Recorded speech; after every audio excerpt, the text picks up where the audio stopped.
Motivational bite में आपका स्वागत है दोस्तों। आज एक और शानदार कहानी पति और पत्नी के आपसी अनबन की कहानी सुनते हैं। पत्नी ने न जाने क्या किया था कि पति ने उसे एक के बाद एक कई थप्पड़ जड़ दिए। हमेशा हर सिचुएशन को शांति से हैंडल करने वाली पत्नी भी इस बार इतनी अशांत हो उठी कि उसने अपनी चप्पल ही निकालकर पति की ओर दे फेंकी। चप्पल पति के बालों को छूते हुए निकल गई। मगर ये किस्सा यहीं पर खत्म हो सकता था, मगर पति ने इसे अपनी मर्दानगी का विषय बना लिया और बात बद से बदतर होती चली गई। रिश्तेदारों ने भी आग में घी का काम किया। किसी ने कहा जो औरत अपने पति को चप्पल से मार सकती है वो नहीं तो वफादार हो सकती है और नहीं तो पवित्रता हो सकती है। ऐसी औरतें परिवार ही नहीं पूरे समाज पर कलंक की तरह है। बीबी के पक्ष वाले कहा पीछे रहने वाले थे। किसी ने कहा 21वीं सदी में जो कोई भी स्त्री के साथ मारपीट करता है उन्हें तो जेल में भेज देना चाहिए। तो कोई कहता जरूर उसको कोई और पसंद आ गई होगी इसलिए वह अपनी पत्नी से मारपीट करने लगा है। बात कोर्ट तक पहुंच गई। दोनों पक्षों के एक दूसरे के खिलाफ केस फाइल कर दिया। पति ने चरित्रहीन होने का तो पत्नी ने दहेज और शारीरिक उत्पीड़न का आरोप लगाया। 2 वर्षों से अधिक समय के लिए केस चला था। इन 2 वर्षों के दौरान दोनों पति पत्नी अलग अलग रहे थे। इन 2 वर्षों के दौरान दोनों पक्षों के समर्थकों की संख्या कम हो गई थी। पहले जहां दोनों पक्षों में समर्थकों का समूह होता था, अब गिने चुने लोग रह गए थे। पति और पत्नी दोनों की आर्थिक स्थिति भी इस समय के दौरान नीचे गिर चुकी थी, जिन्हें वो अपना शुभचिंतक समझ रहे थे। पैसों की बात आते ही उन्होंने भी अपना पल्ला झाड़ लिया था। अगर कोई देने को राजी भी हुआ तो मोटे ब्याज की शर्त पर। आखिरकार वही हुआ जो सब चाहते थे, डिवोर्स को लेकर पति पत्नी के अलावा हर कोई खुश था। दोनों पक्षों के रिश्तेदार, उनके माता पिता और दोनों के वकील। लेकिन 5 साल की सुखद शादी और एक सुंदर बेटी होने के बाद मिले इस डिवोर्स से पत्नी मूक थी और पति शांत।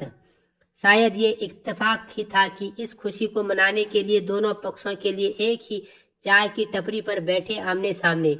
इत्तेफाक इसलिए क्योंकि ज्यादातर लोग जो एक दूसरे के विरोध पक्ष को सपोर्ट कर रहे थे वे एक दूसरे को अच्छे से जानने भी नहीं थे। पति पत्नी भी इन सभी से दूर एक दूसरे के सामने मेज पर बैठे। पत्नी ने पति से कहा अब तो खुश होंगे ना, तुम्हारे मन की हुई है, मुबारक हो, तुम भी तो आज जीत गई हो, मुझसे तलाक तो तुम्हें भी मिल गया है। कॉन्ग्रेचुलेशन टू यू टू, पति ने कहा। तलाक को तुम जीत का प्रतीक समझते हो? पत्नी ने पूछा। पति चुप रहा। थोड़ी देर की शांति के बाद पति ने कहा मुझे तुम्हें 5 लाख रुपए अभी हर महीने 8,000 देने का आदेश है। अभी मेरे पास पैसे नहीं है, इसलिए हमारा मतलब मेरा जो सिटी में फ्लैट है मैं उसे तुम्हारे नाम कर देता हूँ। पत्नी बोली लेकिन उस फ्लैट की कीमत तो 18 लाख की है। हाँ, लेकिन हमारी बेटी तुम्हारे साथ है और आगे जाके उसके खर्चे भी बढ़ेंगे, तुम्हें थोड़ी आसानी होगी। पति ने कहा ठीक है 25 लाख ले लेना। नहीं, मुझे सिर्फ 5 लाख ही देना और तुम हर महीने 8,000 तो देने की वाले हो, मैं मैनेज कर लूंगी। अगर 5 लाख नहीं है तब भी कोई बात नहीं, पत्नी बोली। दोनों फिर से शांत हो गई। पति सोचने लगा कितनी भोली और समझदार है ये औरत, जो कुछ समय पहले तक मेरी पत्नी थी और अब अनजान। ये कौन है? ये वही है जो कम से कम खर्चों में घर चलाती और पैसे बचाकर मेरे जन्मदिन और बर्थडे पर हमेशा मेरे लिए नए कपड़े खरीद लाती।